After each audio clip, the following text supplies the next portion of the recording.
Waouh, la nature, la verdure, la... Oh, mais c'est quoi ce bordel? Ah, bon. Est-ce que les jeunes ont encore des trucs intéressants à dire de nos jours? Non, je ne pense pas. Bon, tu vas la fermer, ta gueule! Mais pourquoi t'es tout vert, toi? Tu es en train de te transformer en Hulk ou tu as juste besoin de vomir? Bon, là, je suis en train de partir en délire. En plus, on a le même t-shirt. Moi, je vais vite aller changer, hein, sinon ça fera un peu bizarre. Aujourd'hui, j'ai senti plein d'odeurs que j'adore. Bon, déjà, il y a le bois, là, qui est complètement mouillé. Et le bois mouillé, ça sent bon. Et l'herbe coupée aussi. Alors, c'est pas que j'ai quelque chose contre les jeunes, c'est juste qu'ils ont rien d'intéressant à dire de nos jours. Alors, ils sont cultivés peut-être musicalement, juste parce que quand ils sont sur YouTube, il y a plein d'algorithmes qui leur envoient de la bonne musique, en fait. T'as eu de la peine à le dire, hein. Parce qu'on sait que ce qu'ils écoutent, c'est souvent de la merde, hein. Non, ils sont même pas capables de découvrir les bons groupes d'aujourd'hui. Il y a quoi? Il y a 15% qui y arrivent, mais les autres... J'adore ces statistiques qui sortent de nulle part, qui ne veulent absolument rien dire. Non, parce qu'il y en a, hein. C'est pas comme si toute la musique était mauvaise de nos jours, hein. Non, je vous rassure, l'art est intact. La musique et le cinéma, c'est bien depuis les années 60. C'est juste que la plupart des gens le savent pas. C'était extraordinaire depuis bien avant. Parce qu'ils prennent juste ce qu'on leur sert sur un plateau, quoi. Ils écoutent juste la radio, la télé. Ils laissent les algorithmes faire. Hein, ils sont pas capables de rechercher par eux-mêmes. Et puis après, ils se plaignent. Parce que tu crois vraiment que les gens de 30, 40 ans, ils prennent la peine de découvrir de la bonne musique? La plupart disent que c'était mieux avant, sans du tout savoir ce qui se passe aujourd'hui. Non, mais j'aimerais bien avoir plus d'espoir en la jeunesse, mais c'est vrai que moi, à mon époque, par exemple, quand il y avait des invités chez mes parents, j'allais minimum dire bonjour aux invités, je passais un petit moment avec eux et après je m'éclipsais dans ma chambre et je disparaissais pour la soirée ou pour la journée.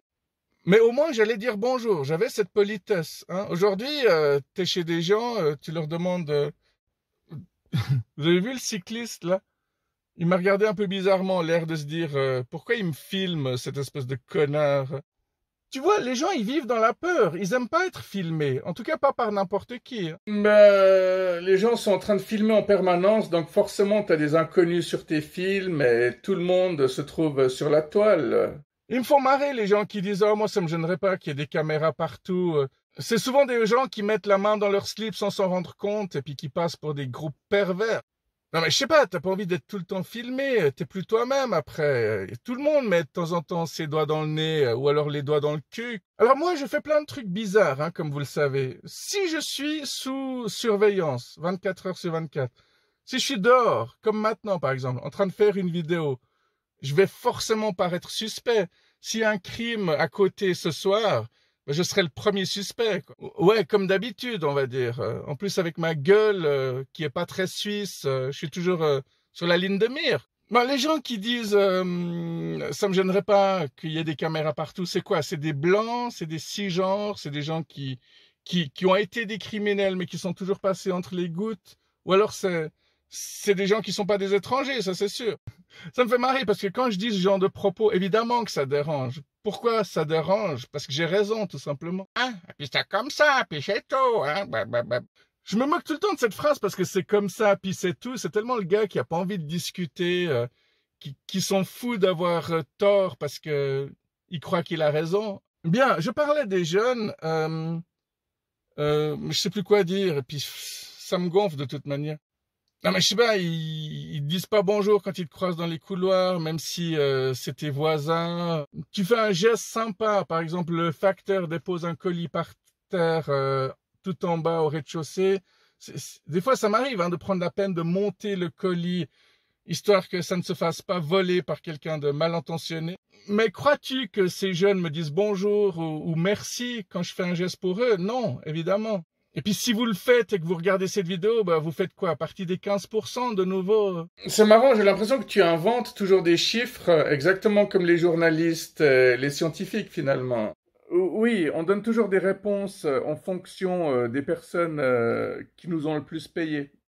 Il y a un enfant, une fois, il m'a foutu une gifle, et puis les parents m'ont dit « Oh, t'inquiète pas, il est autiste, et puis bipolaire, et puis plein de trucs. Alors j'ai dit, ok, pas de souci. Et du coup, tu as fait quoi? Tu l'as laissé te poignarder? Bon, c'est connu, hein, dès qu'une femme se sépare de son mec, de nos jours, on dirait que c'était un pervers narcissique, et puis un enfant mal élevé, on va forcément dire qu'il est autiste ou HP. Ouais, il y a plein de choses qui sont à la mode, hein.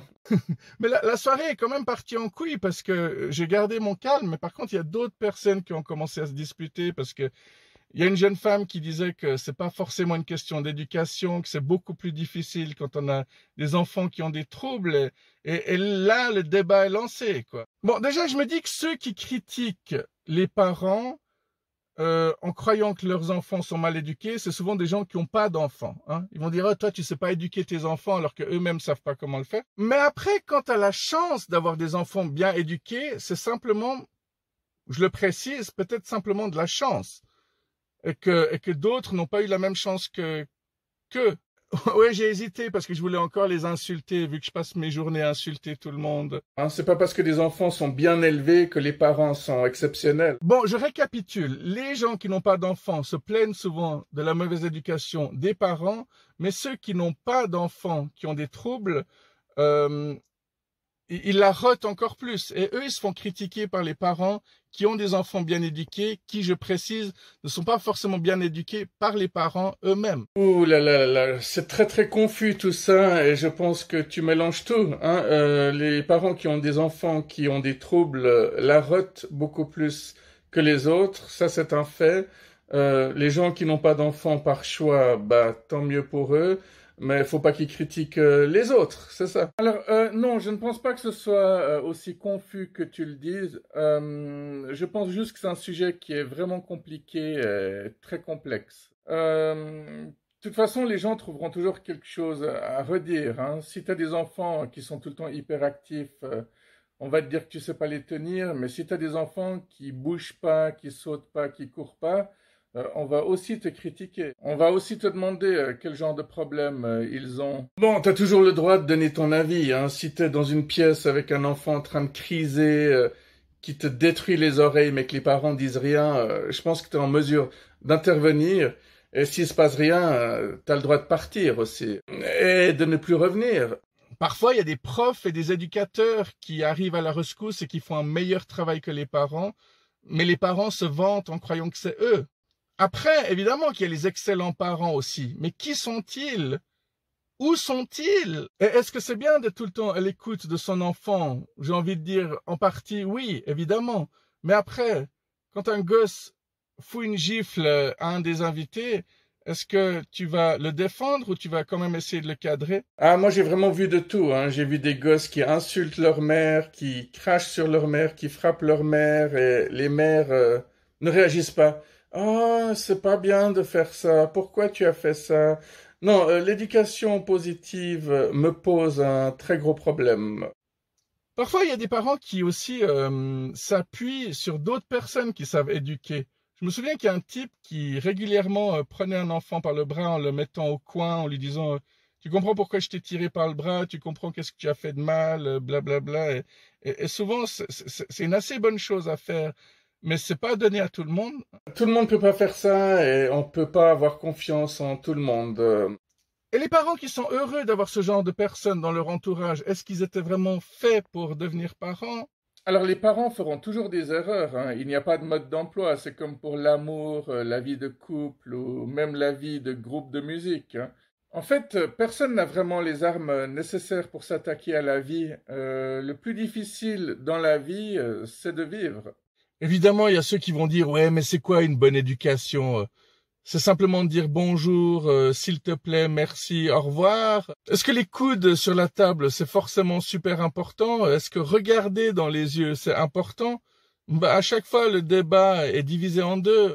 Nous, dans les années 90, on pensait que dans les années 2000, on aurait des voitures volantes, mais à la place de ça, on a quoi? On a des gens que tu peux regarder droit dans les yeux sur YouTube pour essayer d'apprendre à regarder les gens droit dans les yeux. C'est pas du tout l'image qu'on avait du progrès, nous, à l'époque. Mais il y en a qui s'en foutent des voitures volantes, surtout maintenant que l'écologie est super importante. Vous voyez, ce qui est intéressant, c'est que chaque chose que je dis va créer des réactions, et c'est pour ça qu'on n'en aura jamais terminé. Si des personnes sont d'accord avec moi, tant mieux. S'il y en a qui me détestent pour tout ce que je dis, on s'en fout, c'est pas important. Sauf si ça crée des débats constructifs. Si mes vidéos vous apportent quelque chose, là, ça devient essentiel.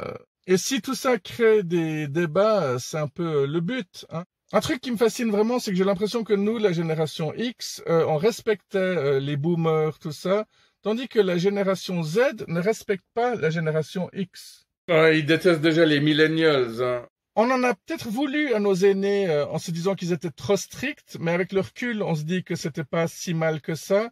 Mais en même temps, une baffe pour un oui, pour un non, est-ce que c'était vraiment la solution? Est-ce que ça nous a pas créé d'autres troubles? Ou des traumatismes? Et c'est pour ça qu'on se défoule sur la génération Z et les millénials. Et c'est toujours très difficile de se libérer de traumatismes. On réagit toujours bizarrement dans la société, puis on est rapidement mis de côté quand on n'est pas compris. Oui, parce que ça date pas d'hier. Ils sont nombreux, ceux qui veulent de la vengeance, hein. Ceux qui se disent, moi j'ai souffert, pourquoi est-ce que les autres doivent pas souffrir? Moi je bosse, pourquoi les autres ils bossent pas? Moi je suis marié, je m'emmerde, pourquoi est-ce que les autres ils se marient pas non plus? Quand t'as fait l'armée puis que t'en as bavé, ça te fait chier de voir que maintenant les nouvelles recrues, ils ont des pactages à roulettes, qu'ils ont même pas besoin de porter ça sur le dos. Vous voyez, les débats sont interminables après. De nouveau, je reviens sur un exemple dont je vous ai parlé, mais j'ai connu une jeune femme qui était gothique, métalleuse, qui écoutait tout le temps du gothique et du métal, et du coup, son bébé ne pouvait pas s'endormir sans écouter du métal. Bon, tant que tu devais pas le frapper pour l'assommer avec une barre de métal, ça va. Alors, ça peut être assez troublant pour les gens qui n'écoutent que de la pop et du classique et de l'opéra, par exemple, ça c'est sûr. Pour quelqu'un qui est passionné de punk comme moi, ça va, ça me choque pas trop. Mais je pense que c'est quand même le début d'une vie de merde. Alors ce sera classé comme une vie de merde par les gens de droite, parce que les gens de droite sont aigris et puis ils savent pas s'amuser, ils sont tout le temps en train de se plaindre. Alors j'apprécie fortement notre manière d'être totalement décousu et de tout le temps rebondir sur les mêmes sujets. Hein, parce que ça va pas être facile si tu dois tout le temps hurler sur tout le monde pour te sentir bien. D'ailleurs là j'ai perdu le fil. Avec cette voix gutturale. Ah d'accord, là je m'y retrouve. Avec cette voix caverneuse qui sort du fin fond des tripes. Bon, là, je suis en train de partir en délire et généralement, mieux vaut que j'arrête à ce moment-là mes vidéos.